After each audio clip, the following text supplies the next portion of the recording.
오늘도 하나님이 우리에게 주신 그 은혜와 부르심 가운데 겸손하게 살아가시는 하루 될 수 있길 바랍니다. 이 고린도 교회에 가장 큰 문제가 있었는데 그 문제는 바로 분파를 짓는 거였습니다. 그래서 사도 바울은 이 고린도 교회에 편지를 보내면서 고린도전서에서 형제들아 너희가 한 몸으로 부르심을 받았다. 그러면서 교회를 몸의 비유로 그들에게 설명하고 있는 것을 우리가 고린도전서 12장에서 볼 수가 있습니다.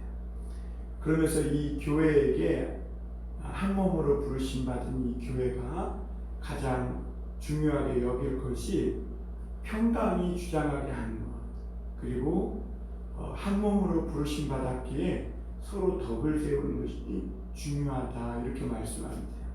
그러면서 손이 발보다 덜 귀하거나 더 귀하지 않고, 또 눈이 귀 보고 너는 보지 않고 너는 듣기만 하냐고 할 수 없다는 겁니다. 또 귀도 입 안 떼 너는 먹기만 하고 말만 떠드냐고 할 수 없다는 거예요. 몸에는 여러 지체가 있을 때 각각 제 소중한 기능을 한다고 이렇게 말씀하고 있습니다.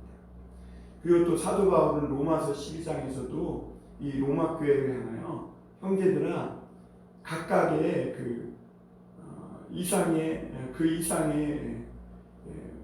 마음을 품지 말고 하나님께서 너희 각 사람에게 주신 그 부르심대로 지내라, 이렇게 말씀했습니다.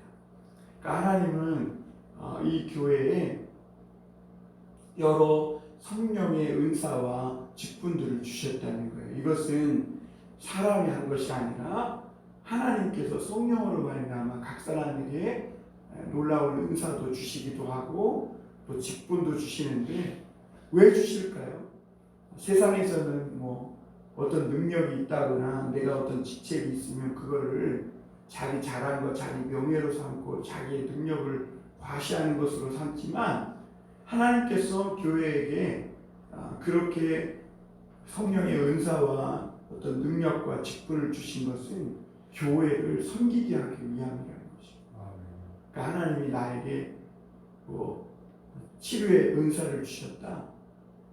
나는 치료의 은사가 있어, 신유의 은사가 있어, 그러면서 막 자랑하라고 준 게 아니라 겸손히 하나님 안에서 다른 연약한 사람들을 돕고 치료해주고 기도해줘서 하나님의 교회를 세우게 하기 위함이라고 했어요.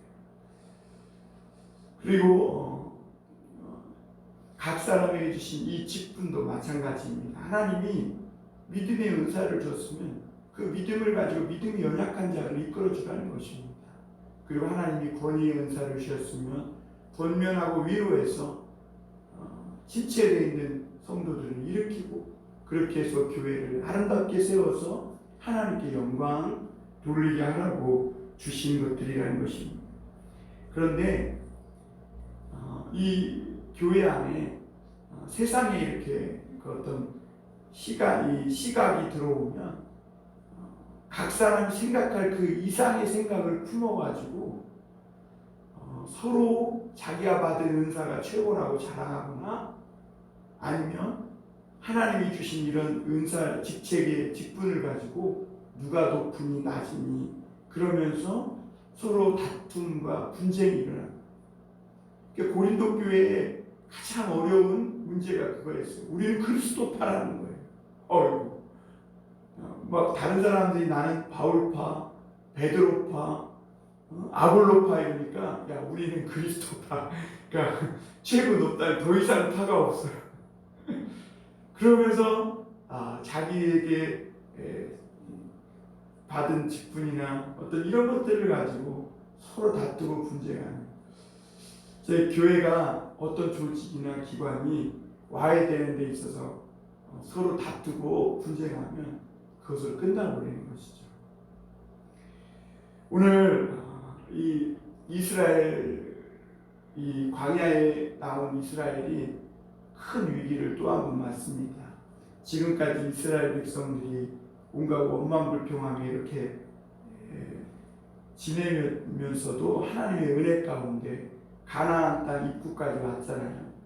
그런데 가나안 땅 정탐을 마치고 돌아온 정탐꾼들의 이 악평한 보고로 말미암아 온 백성들이 여호와를 원망하고 모세를 원망하면서 이제는 가나안 땅에도 들어갈 수도 없게 되었고 또 다시 돌아갈 수도 없게 된 거예요. 그러니까 하나님이 광야를 돌라는 것이죠. 그러니까 이스라엘 백성들 안에 굉장히 불만이 가득 차게 되었고, 그리고 오늘 마침내 레위의 증손 고핫의 손자 이스라엘의 아들 고라와 루벤의 자손 아들 다단과 아비람 그리고 벨렛의 아들 오온이 당을 짓고 이 모세를 대적한 이야기가 나옵니다. 오늘 모세의 리더십을 대적한 이유는 딱 두 가지입니다. 첫째, 네가 지금까지 한 일이 뭐 있느냐는 거예요. 한 일이 없다는 거죠. 지금 봐라, 가나안 땅에도 들어갈 수도 없게 됐고, 지금 우리가 애국 땅으로도 돌아갈 수 없게 됐다. 광야에서 지금 길을 잃은 자처럼 방황하게 하는데 너희가 지금까지 2년 동안 오면서 뭐 했느냐는 거죠. 그 말은 하나님께서 주신 말씀, 성막, 이런 모든 은혜와 은사의 체험, 하나님의 그 사랑과 은혜의 체험을 다 무시하는 그런 처세였습니다. 그리고 또 한 가지가 뭐냐면 내가 제사장이 되고 싶다는 겁니다. 그리고 최고의 지도자가 되고 싶다는 거예요. 모세 보고 너가 너무 지나치다는 거예요. 우리가 다 모두 거룩하고 다 하나님의 자녀고 선택받은 자인데 너만 왕같이 네 마음대로 하려는 거죠. 그래서 그렇게 이 모세의 리더십을 의심하고 대적하는 것을 보게 됩니다. 오늘 이 말씀에 보면 이 2절에 보면 이렇게 말하죠. 이스라엘 자손 총회에서 택함을 받은 자 곧 회중 가운데에서 이름 있는 지휘관 200명과 250명과 함께 일어나서 모세를 거스릅니다. 그러니까 250명이 쿠데타를 일으킨 거예요. 그러니까 꽤 세력이 큰 거죠. 그리고 모세는 뒤에 말씀 오늘 19절에 보면 고라 자손이 함께 그 대적한 무리는 250명이지만 모세와 아론 두 사람이었다고 말합니다. 그래서 19절에 보면 고래가 온 회중을 회막문에 모아놓고 그 두 사람을 대적하려 하며 이렇게 나옵니다. 그러니까 250대 2예요.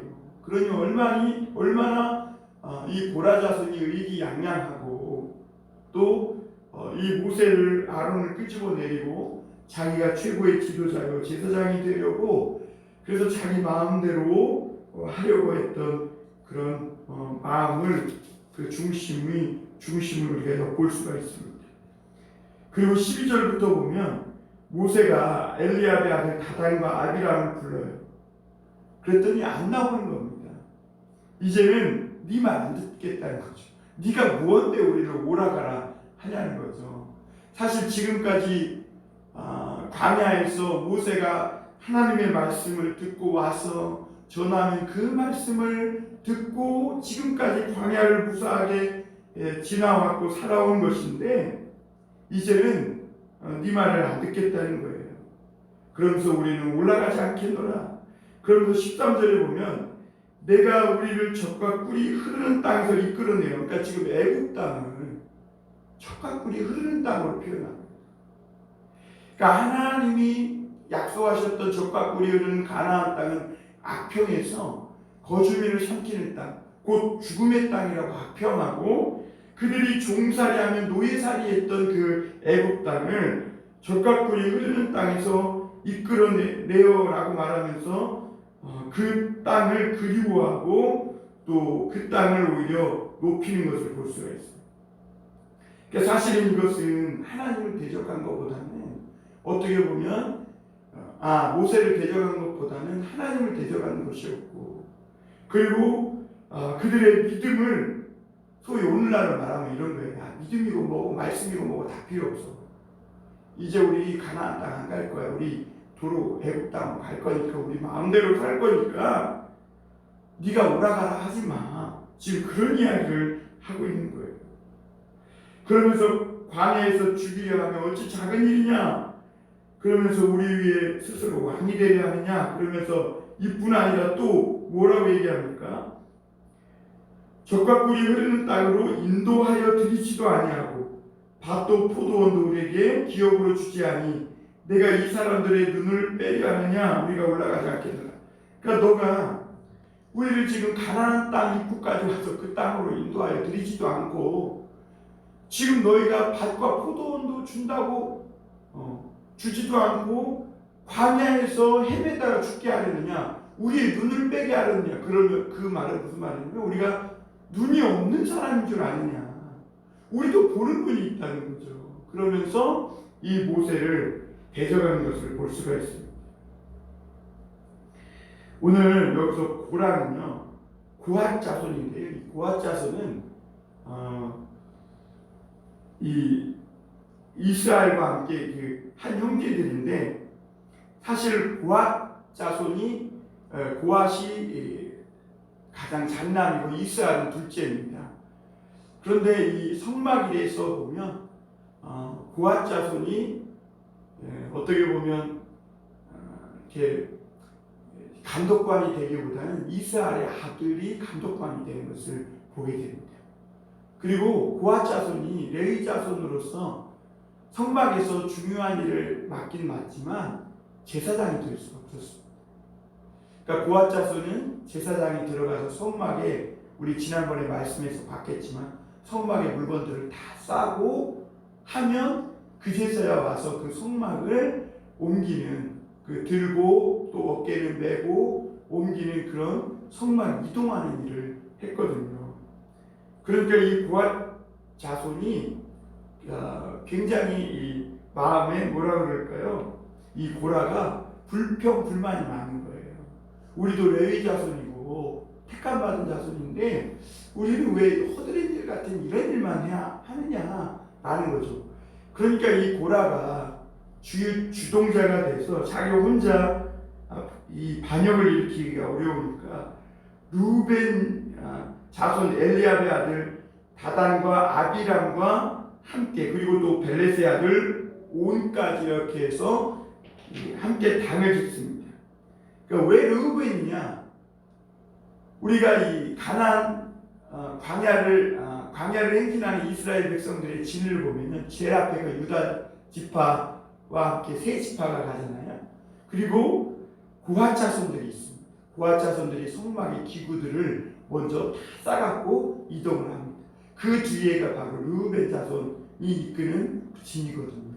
그러니까 고핫과 르우벤 자손이 늘 가까이에 있는 겁니다. 그러니까 그 가까이에 있는 이 두 무리가 불만을 품고 르우벤 지파도 장남이잖아요. 야곱의 장남이지만 장남의 역할을 못한 게 뭐냐면 야곱의 여종 비라와 성관계를 맺고 아버지를 욕보이는 바람에 야곱으로부터 막판에 너가 물에 끓음 같았은즉 너와 탁월하다마는 너가 장남으로서의 역할을 못할 것이다 라는 이런 말을 들어요. 그러니까 이 르우벤 자손 안에도 늘 12지파 가운데서 가장 장남 지파고 우두머리 지파인데 어떻게 보면 그 지파 역할을 못하고 유다 지파가 맨 앞서 있는 거죠.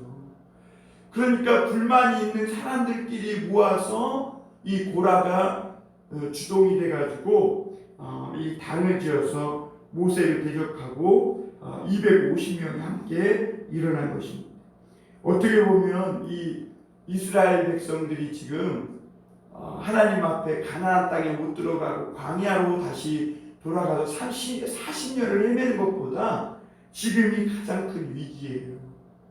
왜냐하면 하나님의 백성으로서 이렇게 더 이상 하나님을 무시하고 그리고 그 이스라엘 백성들의 이 거룩한 모임이 깨어지면 더 이상 하나님의 백성 이스라엘이 아니기 때문에 그렇습니다. 그래서 오늘 그들이 이 3절에 보면 모세 아론을 거슬러 그들에게 이르매 너희가 분수에 지나도다. 회중이 다각각 거룩하고 여호와께서도 그들 중에 계시거늘 너희가 어찌하여 여호와의 총회 위에 스스로 높이냐 이렇게 말합니다. 왜냐하면 이 고라 자손이 약 250명과 함께 이렇게 모세를 대적해서 거스르게 된 그 배경에는 어떻게 보면 교묘한 적당한 말이 있습니다. 이 지금 고라 자손의 말을 들어보면요, 사실 누구라도 이렇게 불만을 품지 않을 수가 없어요. 왜냐하면 겉으로 보면 모세는 어떻게 보면 거의 다 자기 마음대로 하고 있는 거예요. 이게 하나님을 배제해 놓고 보면요, 모세 지 마음대로 하고 있는 거예요.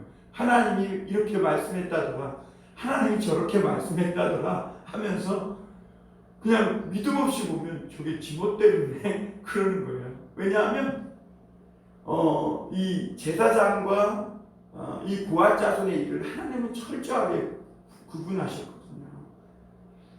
그래서 이 이후에도 보면 이 우시야 왕이, 이스라엘 우시야 왕이 제사장을 대신해서 자기가 향로에 분향하려다가 나병이 걸려서 이렇게 결국엔 앓다가 죽었고요. 그 사울 왕도 제사장을 대신해서 자기가 분향을 하려다가 하나님께 버림받은 그런 왕이 되어버리지 않았어요. 그러니까 이것은 어떤 역할이 높고 낮다 이런 걸 떠나서 하나님은 제사장의 역할과 또 성막을 가까이에서 섬기는 고핫 자손의 일과 또 모세의 역할과 선지자의 역할과 이런 모든 역할들을 하나님은 철저하게 구분하시면서 질서 있고 위계 있게 이 이스라엘 백성들이 활동하게 하신 것이죠.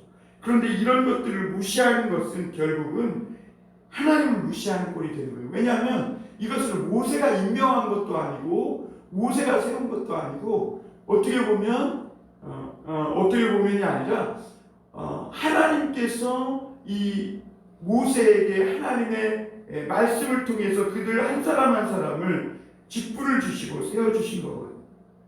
그런데 그것을 무시하고 모세를 대적해서 너희가 분수에 지나치도다 하면서 스스로 총회 위에 높이느냐 이렇게 말합니다. 그런데 오늘 4절을 보면요, 모세의 반응이 그 고라의 자손의 그 반역에 맞서서 대항하지 않습니다. 그냥 듣습니다. 그리고 엎드립니다. 여러분, 하나님을 믿는 지도자들은 가장 할 수 있는 이 방법이 하나님 앞에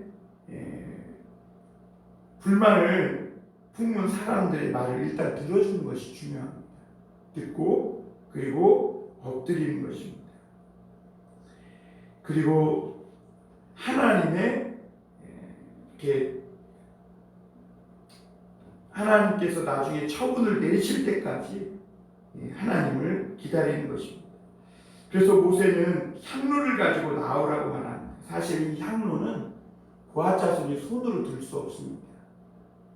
고핫 자손은 성막에서 섬기는 일을 했지 제사장이 아니기 때문에 성막 안에 향로나 분향단의 향로나 또는 이 등대나 떡상이나 이런 성물들을 손을 대지 못했어요. 제사장들이 가서 아론의 제사장들이 다 그걸 보따리로 싸고 하면 그걸 채에서 꿰고 메고 갈 수 있지만 이 향로를 손에 댈 수는 없었거든요. 전에도 보면 아론의 아들들 나답과 아비후가 이 향로를 함부로 다루다가 불에 타 죽지 않았습니까? 그러니까 7절에 보면 이 모세가 향로에 불을 담아서 레위 자손들아 너희도 가지고 나오라라는 것입니다. 그러면 하나님께서 모든 일에 시비를 가려줄 것이다 이렇게 말합니다. 그러면서 모세는 계속해서 이 고라 자손들을 설득합니다. 그러면서 9절에 보면 하나님이 너희를 구별하여 하나님께 가까이 하고 봉사하게 하신 그 일이 어찌 작은 일이냐. 여러분, 교만함을 품으면요, 하나님이 자기에게 맡겨주신 이 일들을 하찮게 보입니다. 그런데 하나님 뭐라고 그러세요? 작은 일에 충성된 자에게 큰 일을 맡기신다, 이렇게 하셨습니다.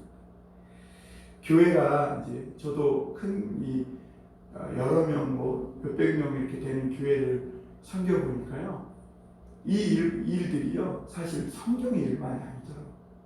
교회에 보면 장로 중에도 수석 장로가 있고 원장로가 있고 이러면서, 물론 이제 교회도 너무 그런 것을 이렇게 나눌 필요는 없다고 봐요.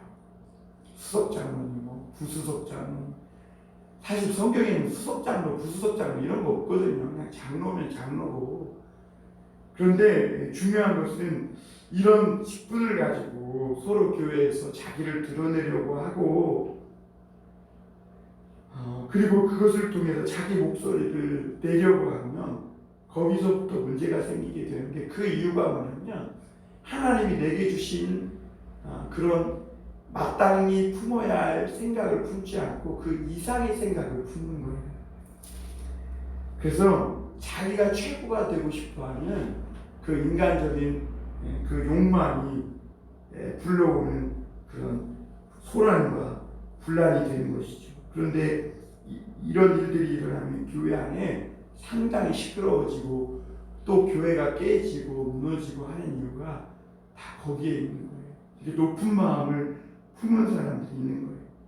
그 모세는 하나님께 가까이 하여 섬기게 한 그 일이 너에게 절대로 작지 않다는 거예요. 그러면서 10절에도 보면 레위 자손에게도 너와 함께 가까이 오게 하셨거늘 너희가 오히려 제사장의 직분을 구하는, 그러니까 그들의 속마음의 동기와 중심은 다른 게 있었던 거죠. 이 고라 자손, 하나님은요, 오늘 우리가 이런 말씀을 보면서 깨달아야 될 것이 뭐냐면 이 중심, 마음의 중심을 중요하게 여깁니다. 교회 일은요, 아무리 물론 이제 세상 일도 마찬가지지만 대단한 일을 하고 업적을 세워도 그 중심의 동기가 잘못되면요, 하나님 그걸 기뻐하지 않으세요. 오늘도 우리가 이러한 말씀들을 보면서 우리가 한 몸으로 부르심 받았다는 것, 그리고 하나님이 우리에게 각자에게 각 성령을 통해 은사와 직분을 주셨다는 것을 잊지 마시고, 내가 다른 사람의 직분을 구하고 내가 최고가 되고 내가 높아지고자 하는 이런 교만한 마음을 내려놓고 하나님이 주신 그 은혜 아래서 겸손히 주님을 바라보면, 주님께서 아세요? 혹시 더 큰 은혜를 주셔서 더 크게 우리를 사용하실지. 오늘 하루도 이렇게 주님 안에서 겸손하게 주님의 인도하심을 붙들고 살아가는 그런 저와 여러분이 다 되시기를 주님의 이름으로 축원합니다.